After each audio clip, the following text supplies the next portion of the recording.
ஜெய் ஸ்ரீராம். என்னோடய யூடியூப் பார்க்குறவங்க லைக் பண்ணுங்கள், ஷேர் பண்ணுங்கள், சப்ஸ்கிரைப் பண்ணுங்கள். எனக்கு ஏற்பட்ட ஆன்மீக அனுபவத்தை சொல்கிறேன்.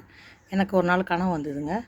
அது விஸ்வரூப தரிசனம்னு சொல்லுவாங்க. அந்த மாதிரி ஒரு பிராமணர் ரூபத்தில் தலையெல்லாம் மழிச்சிக்கிட்டு நடுவில் ஒரு குடி மாதிரி வச்சுட்டு சில பேர் அந்தணர்கள் இருப்பாங்க. அந்த ரூபத்தில் 7 அடி 8 அடி இருக்குங்க. ரொம்ப உயரமான ஒரு அந்தணர் மாதிரி ஒரு உருவத்தில், மூக்கெல்லாம் நல்லா ஷார்ப்பாக, ரொம்ப தேஜஸான ஒரு உருவத்தோடு எனக்கு கண்ணுக்கு முடி தெரிஞ்சுது. அதாவது விஸ்வரூப தரிசனன்றாங்களா, அந்த மாதிரி. சாதாரண மனுஷனோட ஹைட் கிடையாது அது. எனக்கு பார்த்தேன், ரொம்ப ஆச்சரியமாக இருந்தது.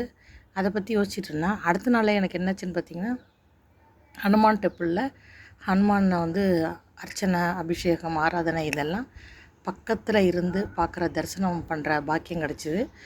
அதில் அந்த அர்ச்சகர் அந்த ஒரு இது மாதிரி கதை மாதிரி ஒன்று வச்சுருப்பார் அந்த கோயிலில். பிரசித்தி பெற்ற கோயில் அது. அது வெள்ளியில் இருக்கும். அதை முதுகில் அடித்து ஆசீர்வாதம் பண்ணார். அது வர்றவங்க எல்லாருக்கும்லாம் செய்ய மாட்டாங்க. அவங்க கொஞ்சம் பேருக்கு தான் செய்வாங்க.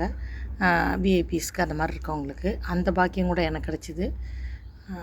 ரொம்ப சந்தோஷமாக இருந்தது. லைக் பண்ணுங்கள், ஷேர் பண்ணுங்கள், சப்ஸ்கிரைப் பண்ணுங்கள்.